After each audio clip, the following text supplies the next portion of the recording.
Cześć moi drodzy widzowie, zapraszam do kolejnego filmiku z Total War Warhammer 3. Tym razem mamy ranking jednostek frakcji i mamy na pierwszym ogniu zwierzoludzi. Jeśli chodzi o zwierzoludzi, musimy napomknąć o jednej rzeczy, jeśli chodzi o jednostki. Tutaj mamy jakby limity na jednostki nałożone i musimy za punkty grozy je zwiększać, więc to też będzie taki jakby punkt odniesienia do rankingu, co też jest moim zdaniem ważne.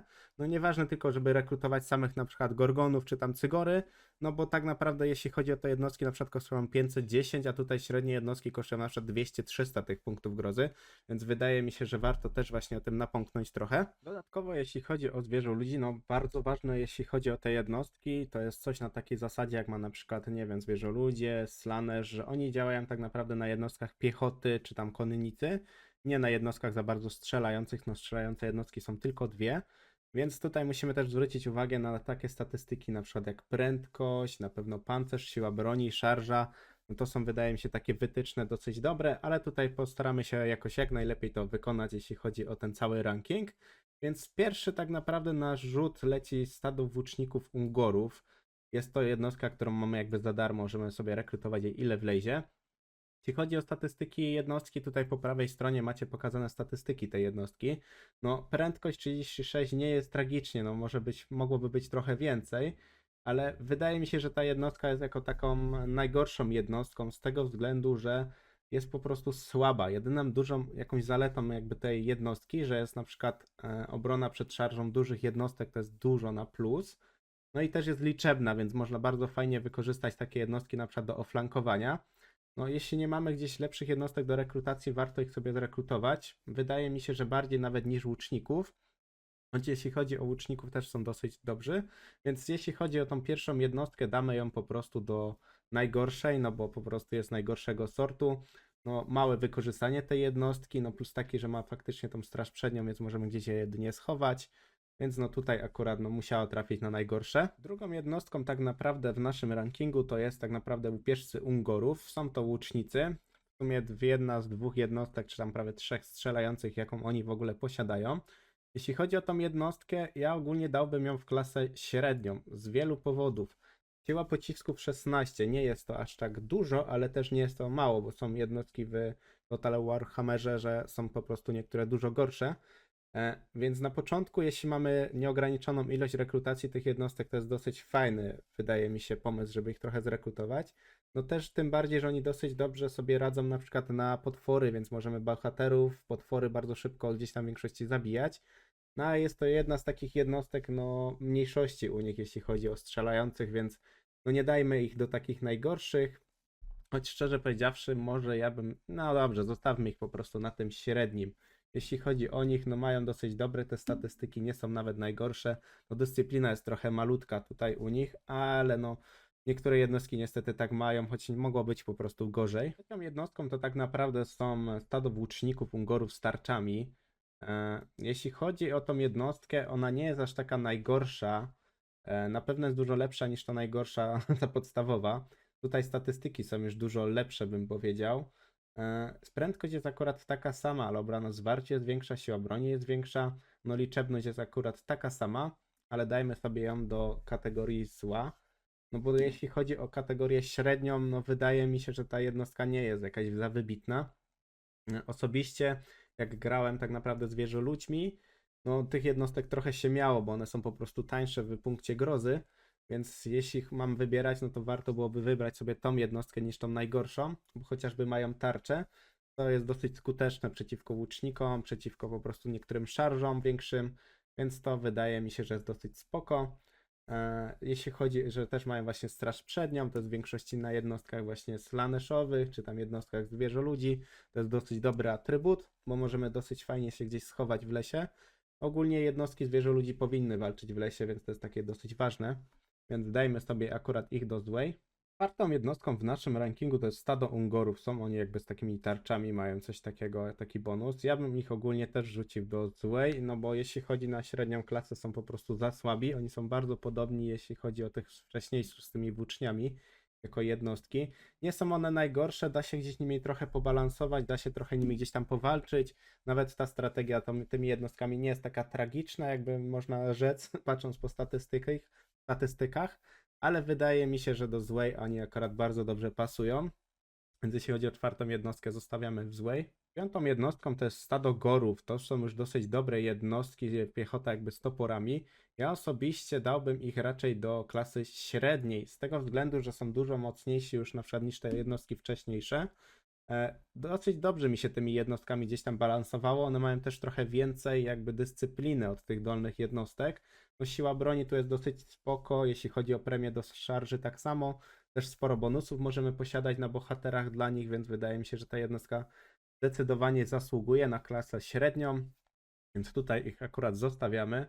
Tym bardziej, że jeśli mówiłem o zwierzoludziach, no to tak naprawdę działamy na zasadzie, że musimy robić większość zasadzki, więc te jednostki bardzo dobrze się nadają, żeby gdzieś tam obijać tam piechotę, nawet kawalerię. Dają sobie radę troszkę z kawalerią, więc warto ich po prostu mieć, jeśli chodzi względem tych jednostek, co tutaj już chwilowo mamy, więc warto naprawdę mieć te jednostki. Więc tutaj zostawiamy tą piątą jednostkę stado gorów na średnim. Ta jednostka jest bardzo podobna do piątej jednostki, bo to jest stado gorów akurat z tarczami. Tutaj jest bardziej po prostu ustawienie w obronę w zwarciu, w siłę broni tak samo i szarża. No dużo się gdzieś tam te jednostki ze sobą nie różnią, czy tam liczebność, czy tam życie, wszystko jest prawie identyczne. Różnica jest po prostu, że jest więcej obrony w zwarciu niż na przykład ataku w zwarciu, czy tam szarża jest chyba identyczna akurat.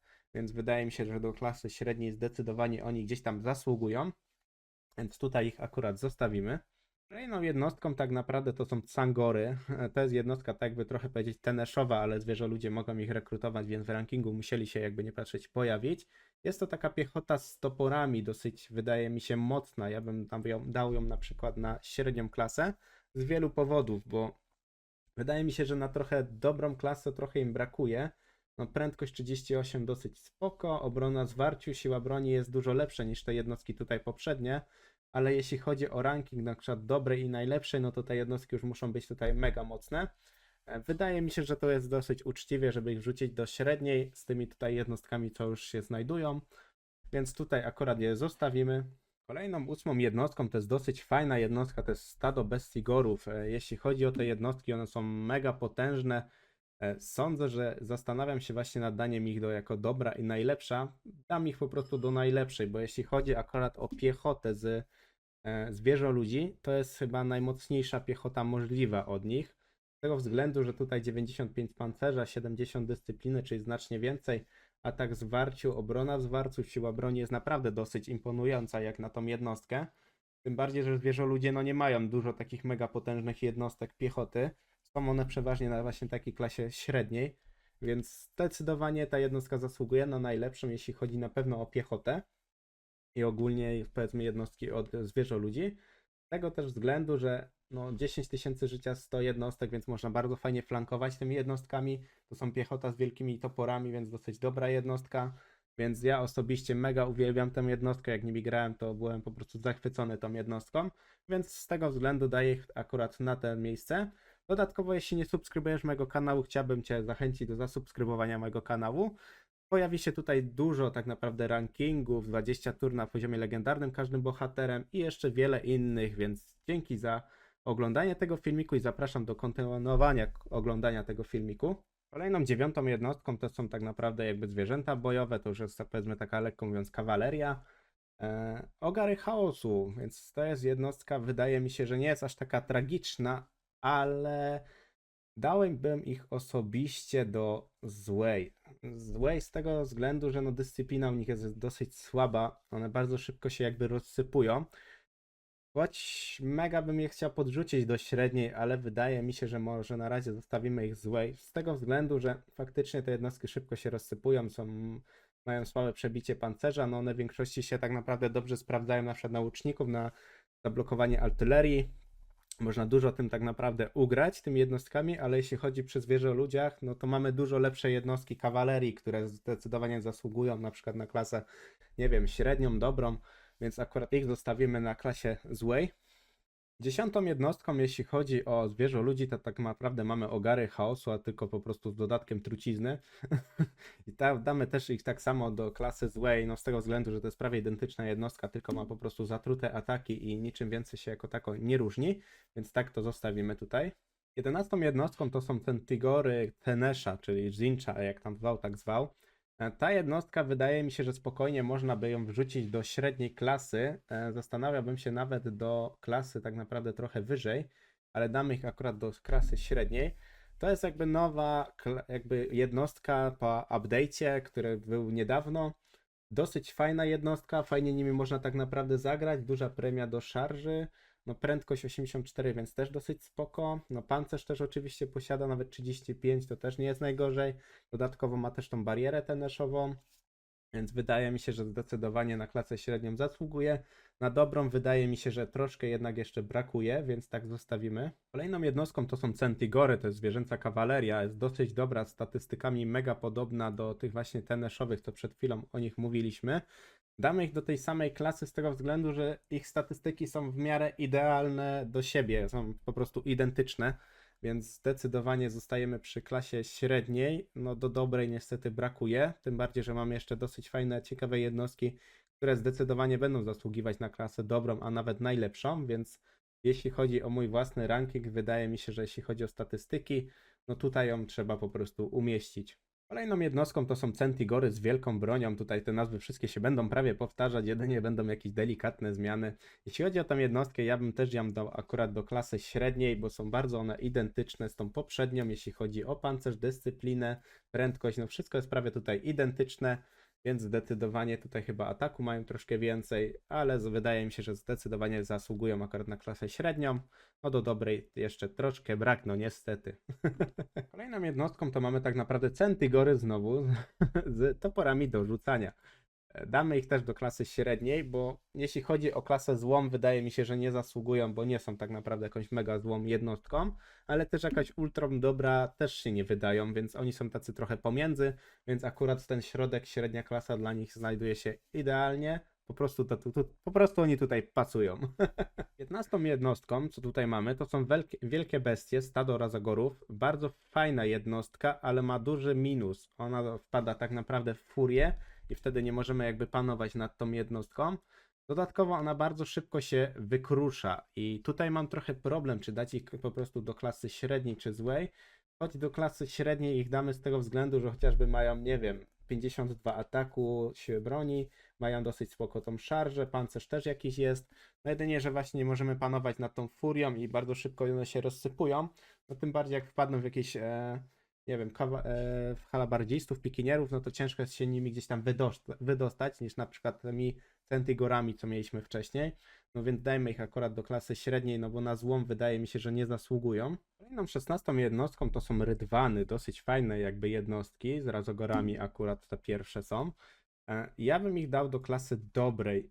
Zastanawiałem się trochę nad klasą najlepszą z tego względu, że te rydwany mega dobrze zatrzymują albo po prostu niszczą jednostki na przykład strzelców, mega szybko rozwalają na przykład artylerię i na piechocie też mega dobrze sobie radzą. Wiecie co? Ja osobiście chyba dam ich do najlepszych, bo te jednostki naprawdę zdecydowanie zasługują na to. To też jest w moim odczuciu, jak się grało tą jednostką, bo statystyki statystykami, choć oni mają akurat dosyć dobre statystyki. Jeśli chodzi o same zachowanie gry zwierzoludźmi, to muszę tutaj trochę więcej powiedzieć. No, gramy na zasadzkach, gramy tak naprawdę przeciwko dużych przeważnie ilościach, nie wiem, strzelców, artylerii, więc te jednostki są nam niezbędne, jeśli na przykład to nie wyjdzie nam zasadzka, więc te jednostki są niezbędne, żeby zatrzymać artylerię, zatrzymać strzelców, żeby nasza dosyć mocna piechota, czy tam potwory zdążyły na spokojnie sobie dolecieć i żeby strzelcy nas po prostu nie wystrzelali. Więc dlatego daję tą jednostkę na najlepszą, no bo jest po prostu tego warta. Ma duży pancerz, jest dobra dyscyplina, jest w miarę szybka, premia do szarży jest fajna. No, jak ja nimi grałem, mega jednostka mi dużo pomagała, czasem nawet powiedzmy lekko mówiąc ratowała życie nieraz. Więc zdecydowanie dam ją po prostu do najlepszych. Wiele osób może się z tym nie zgodzić, ale to jest mój akurat ranking, więc każdy może gdzieś tam mieć trochę inne zdanie odnośnie niektórych jednostek, co szanuje i po prostu, no każdy gra inaczej, tak? Każdy ma inny styl gry, więc dla mnie osobiście ta jednostka zasługuje na najlepszą, więc tak akurat to zostawimy. Kolejną jednostką mamy rydwany z tuskogorami. To są te rydwany trochę słabsze, mają mniej dyscypliny, mają mniej tak naprawdę szarży, pancerza, mniej życia troszkę, więc ja ich dam po prostu do dobrej, bo rydwany dosyć dobrze się w zwierzoludziach sprawdzają. Po prostu to jest dosyć dobra jednostka, bez której wydaje mi się, że niektóre walki byłyby z góry po prostu przegrane.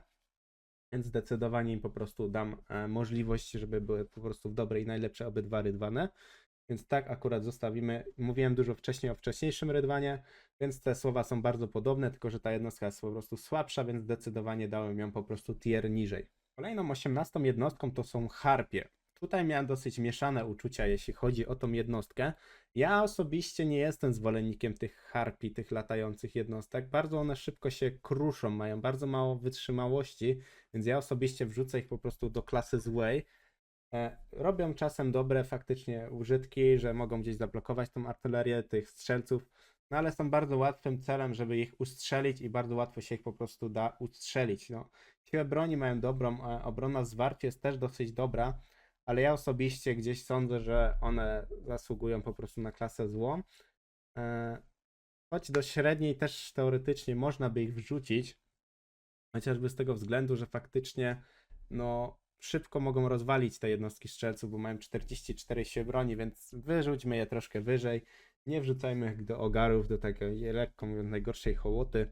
Choć tymi ogarami, jeśli chodzi o strzelców, one mogą naprawdę dużo powybijać tych jednostek. Więc harpie wydaje mi się, że damy też akurat do klasy średniej. Klasa średnia, jak teraz sobie nawet spojrzymy, jest taka dosyć zbalansowana, bo są tu takie jednostki faktycznie średnie, a nie na przykład bardzo słabe albo na przykład bardzo mocne, więc wydaje mi się, że ta klasyfikacja jest akurat ok, jest w miarę dobra po prostu. Kolejną jednostką jest dzika Manticora. No duży minus na pewno za furię, no, którą gdzieś tam potem tracimy kontrolę nad tą jednostką, ona bardzo szybko wpada w furię, no ma dosyć mało życia, bym powiedział, nie jest to jakaś, wydaje mi się, jednostka dosyć mocna. Więc osobiście no do klasy złej nie mogę jej wrzucić, ale do klasy średniej jak najbardziej. Ja osobiście tej jednostki za bardzo nie lubię. Źle mi się po prostu nią gra. No nie wiem czemu. No po prostu jest ta jednostka dla mnie jakaś taka mało użyteczna. Jak jest na początku to ok, ale jeśli chodzi o późniejszy etap gry, jakoś nie skupiam się na tej jednostce. Wolę jednostki na przykład z Cygorów, Gorgonów i innych takich typów. Albo po prostu tego innego latającego potwora, który będzie za chwilę. Więc zdecydowanie wrzućmy go do klasy średniej, po prostu. Teraz, moi drodzy, czas przyszedł na 20 jednostkę, która ma tak cudowną nazwę, że nie wiem, czy to dobrze wypowiem. To jest Jabberslyd. Mam nadzieję, że w miarę dobrze to wypowiedziałem. Jeśli chodzi o tą jednostkę, ma bardzo dobre bonusy, z tego względu, że posiada na przykład tryskającą krwawą żółć, aura szaleństwa, jest bardzo dużo debuffów, które ona posiada. Jeśli chodzi o tą jednostkę, jest bardzo mega dobra na piechotę, żeby po prostu piechota ją otoczyła i ona po prostu truciznami będzie mega wszystkich wybijała. Zastanawiam się, czy ją wrzucić po prostu na najlepsze, czy do dobrej, ale zdecydowanie wydaje mi się, że wrzucę ją do najlepszych, bo tam przetestowałem niektóre jakby jednostki, w większości to były jednostki potworów, bo chciałem zobaczyć reakcję, jak faktycznie one sobie gdzieś tam radzą, te jednostki. I akurat ta jednostka dosyć dobrze się sobie radziła, nawet się trochę zaskoczyłem, jeśli chodzi o radzenie sobie tej jednostki z piechotą. I faktycznie, no, wydaje mi się, że na najlepszym zasługuje, chociażby przez te swoje debuffy masowe, które robią tak naprawdę robotę. Kolejną jednostką mamy potwory piesze, to są akurat pomioty chaosu. Moim zdaniem bardzo dobra jednostka, ja osobiście dam ich do dobrej. Z prostego względu, są to jednostki, które tak naprawdę mają dosyć sporą siłę broni, mają też dosyć dobrą dyscyplinę, mają też niezłomność, czyli po prostu one się tak szybko nie posypią. Osobiście tymi jednostkami uwielbiam grać, widzę w nich po prostu potencjał, tym bardziej do miażdżenia po prostu jednostek właśnie przeciwpiechotnych, czyli po prostu piechoty, więc to wydaje mi się, że jest najlepsza opcja, jeśli chodzi o potwory piesze, które fajnie miażdżą te jednostki, więc zdecydowanie damy ich do klasy po prostu dobrej. Jeśli chodzi o kolejną jednostkę, to tak naprawdę zaczynają się nam minotaury, zostało jeszcze trochę potworów, więc jeśli chodzi o minotaury, to są te standardowe, te jakby takie solo. Dam ich akurat do jednostki dobrych. Do najlepszych nie z prostego względu, one bardzo mało mają pancerza, więc bardzo szybko się sypią. Jedyne co mają duży właśnie taki plus to jest łaknienie krwi, taka umiejętność bierna, którą możecie zobaczyć na dole. Ona działa na tej zasadzie, że jeśli jednostka pozabija coraz więcej jednostek, automatycznie dostaje bonus do chyba siły broni, do ataków w zwarciu i do premii szarży, więc tam można chyba 20 otrzymać na full bonusie, więc mega fajny bonus, który dużo daje na przykład tym jednostkom. Nie dam ich po prostu przez ten pancerz, bo one dosyć szybko mogą się posypać i też nie mają jakiejś mega wysokiej obrony w zwarciu, ale są dosyć dobrymi jednostkami, więc na dobre akurat zasługują. Kolejną 23 jednostką to są minotaury z tarczami. No, bardzo na podobnej zasadzie jak te tutaj. Różnią się po prostu szczerze prawie niczym. Statystyki są mega podobne, mają więcej pancerza na przykład niż te wcześniejsze minotaury, więc one też wydaje mi się zdecydowanie zasługują właśnie na tą klasę dobrą. Łaknienie krwi również mają, tutaj jakby się to nie zmienia, więc zdecydowanie ich tutaj zostawimy. Tutaj nie ma co za dużo mówić o tych minotaurach, bo one są po prostu podobne.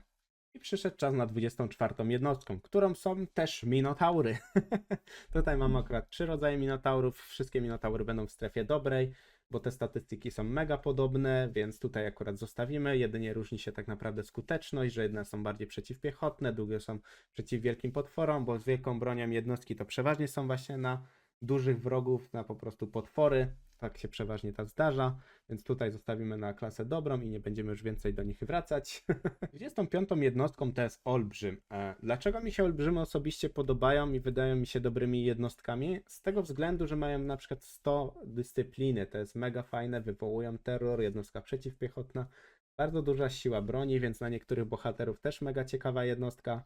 No jeśli chodzi o najlepszą, no nie wrzucę jej z prostego względu, no pancerz jest dosyć słaby, obrona zwarciu jest taka sobie. Tą jednostkę bardzo łatwo można zastrzelić, bo ona jest bardzo duża, wysoka po prostu, więc zdecydowanie no niestety do najlepszej nie trafi, do dobrej jest ok.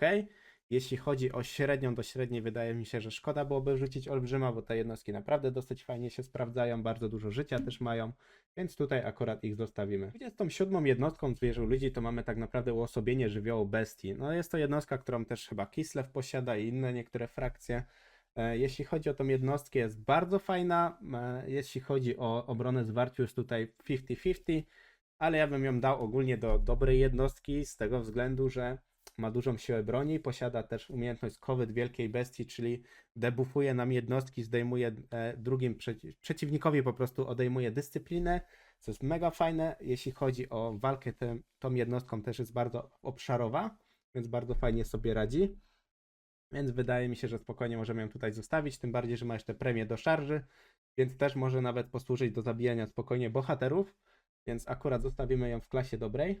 Kolejną prawie ostatnią jednostką to mamy tak naprawdę Cygora. Jest to bardzo fajna jednostka. Ja osobiście tak jestem do niej nastawiony średnio, ale tutaj akurat też ją przetestowałem i jeśli chodzi o jej rzucanie, czyli po prostu o dystansowe ataki, dosyć dobrze się sprawdzają. Jeśli chodzi o ataki w zwarciu, no ta jednostka jest dosyć średnia, no tym bardziej, że to jest jednak specjalistyczna artylerii, no więc dziwne, żeby była po prostu, jeśli chodzi o zwarcie, jest dobra, żeby była dobra. Ale damy ją do klasy dobrej ze względu chociaż, że jest naprawdę dosyć dobrym strzelcem, dosyć spory ma też zasięg, więc spokojnie możemy, wydaje mi się, że możemy ją tutaj po prostu zostawić, wrzucić. Więc to jest już przedostatnia jednostka z naszego rankingu. Ostatnią jednostką to mamy tak naprawdę Gorgona.